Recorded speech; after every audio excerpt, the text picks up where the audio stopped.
बिस्मिल्लाहिर्रहमानिर्रहीम। अस्सलामुअलैकुम viewers, I hope आप सब खैरियत से होंगे और खुश होंगे। आज मैं आपके लिए डिलीशियस और क्रिस्पी चिकन पराठा की रेसिपी लेकर आई हूँ। ये रेसिपी बहुत सिंपल है लेकिन इसके रिजल्ट्स बहुत आउटस्टैंडिंग हैं। आप इस रेसिपी को बहुत इंजॉय करेंगे, तो इस रेसिपी को आप बिल्कुल भी मिस मत कीजिएगा, ज़रूर ट्राई कीजिएगा। तो चलिए अब हम रेसिपी को बनाना शुरू करते हैं। सबसे पहले मैं आटा गूंदूंगी। इसके लिए मैंने 1.5 कप चक्की का आटा लिया था और 1.5 कप मैंने मैदा ले लिया। इन दोनों को मैंने छान लिया था और अब इसमें मैं 1 टीस्पून नमक शामिल कर रही हूँ और इसके बाद इसमें मैं आधा कप नीम गर्म दूध ऐड करूँगी और इसके साथ मैंने यहाँ पर पानी भी गर्म करके रखा हुआ है। नीम गर्म पानी है, तो थोड़ा थोड़ा पानी ऐड करते हुए मैं इस आटे को गूंद लूँगी। जब मैंने आटा गूंद लिया तो अब इसमें मैं 3 टेबलस्पून ऑयल शामिल करके मज़ीद इसे 5 से 10 मिनट के लिए अच्छी तरह से गूंदूंगी ताकि ये डो बिल्कुल सॉफ्ट और मुलायम हो जाए। ये देखिए डो अब तैयार हो चुकी है। इसको अब मैं एक बाउल में, जिसको कि मैंने ग्रीस किया हुआ है, उसमें रख रही हूँ और ऊपर से फिर इसको मैं ऑयल से ग्रीस कर रही हूँ ताकि इसके ऊपर आटे की सख्त लेयर ना आए और इसे मैं कवर करके 15 से 20 मिनट के लिए रेस्ट दूँगी। इतने में अब हम चिकन का कीमा तैयार करेंगे। इसके लिए बर्तन में मैंने 2 टेबलस्पून ऑयल ऐड किया है और इसमें हाफ केजी चिकन का कीमा ऐड कर रही हूँ। इसको मैंने ऑलरेडी वॉश करके रखा हुआ था। साथ ही इसमें मैं 1 टेबलस्पून लहसुन अदरक का पेस्ट ऐड कर रही हूँ।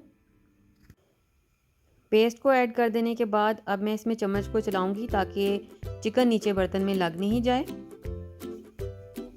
और अब इसमें साथ ही मैं 1 टीस्पून काली मिर्च ऐड कर दूंगी और 1 टीस्पून भर के इसमें मैं नमक ऐड कर दूंगी। 1 टीस्पून भर के कुटी हुई लाल मिर्च ऐड कर रही हूँ और 1 टेबलस्पून भुना कुटा सूखा धनिया ऐड कर रही हूँ। 1 टीस्पून इसमें हम गरम मसाला शामिल करेंगे। 1 टीस्पून भर के चाट मसाला ऐड कर रहे हैं और 1 टीस्पून लेवल्ड सुर्ख मिर्च शामिल कर रही हूँ। 1 टीस्पून मैं इसमें अनारदाना शामिल कर रही हूँ। इसको मैंने वॉश करके अच्छी तरह साफ़ करने के बाद, वॉश करने के बाद इसको पीस लिया था।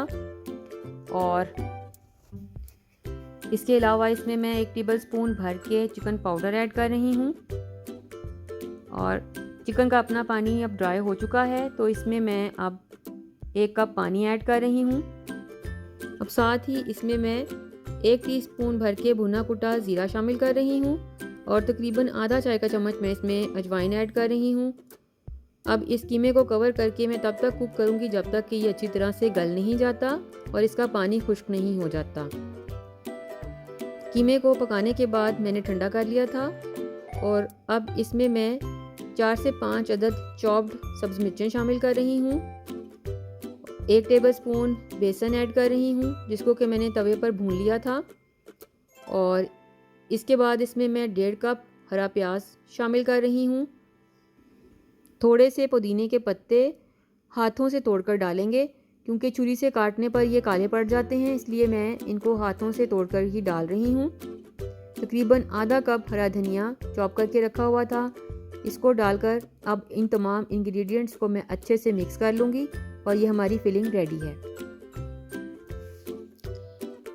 काउंटर पे मैंने थोड़ा सा खुश्क आटा छिड़क लिया और उसके बाद एक बड़ा पोर्शन मैं गूंदे हुए आटे का ले रही हूँ क्योंकि मुझे आम रोटी के निस्बत थोड़ा सा बड़ा पेड़ा बनाना है, तो इसके लिए आटा भी मैं थोड़ा ज़्यादा ले रही हूँ। और अब इसका मैं बॉल बना लूँगी और हाथों की मदद से थोड़ा फ्लैट करके फिर इसको मैं रोलिंग पिन से रोल आउट करूँगी, थोड़ा बेल लूँगी।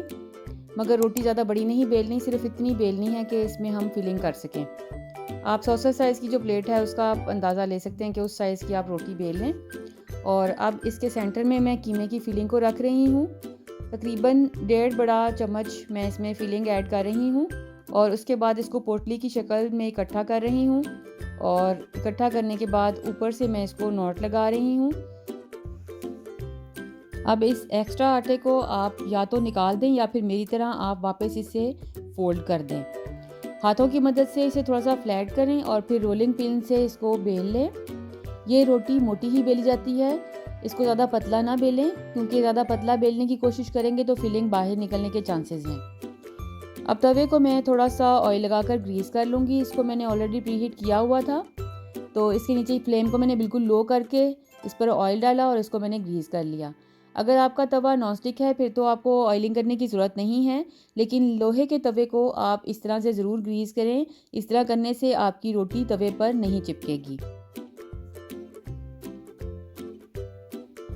तो अब हम इस बेली हुई रोटी को तवे पर डालकर कुक करेंगे।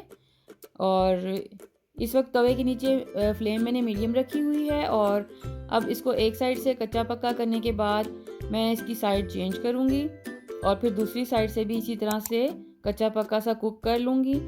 उसके बाद इस पर मैं ऑयल डालकर इसको दरमियानी आंच पर तब तक कुक करूँगी जब तक कि इस पर गोल्डन कलर के मार्क्स नहीं आ जाते। आप ऑयल की जगह पर बटर या घी का भी इस्तेमाल कर सकते हैं।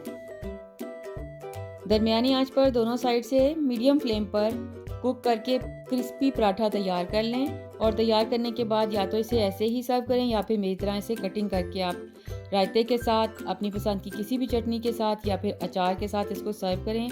बिलीव मी व्यूअर्स, ये पराठे बहुत ही यमी बने। आप इस रेसिपी को ज़रूर ट्राई कीजिएगा और ट्राई करने के बाद मुझे अपना फीडबैक देना ना भूलिएगा। वीडियो अगर अच्छी लगी हो तो इसको लाइक कीजिए, शेयर कीजिए, मेरे चैनल को सब्सक्राइब कीजिए। अपना और अपने प्यारों का ख्याल रखने के साथ साथ मुझे अपनी दुआओं में याद रखिएगा। अल्लाह हाफ़िज़।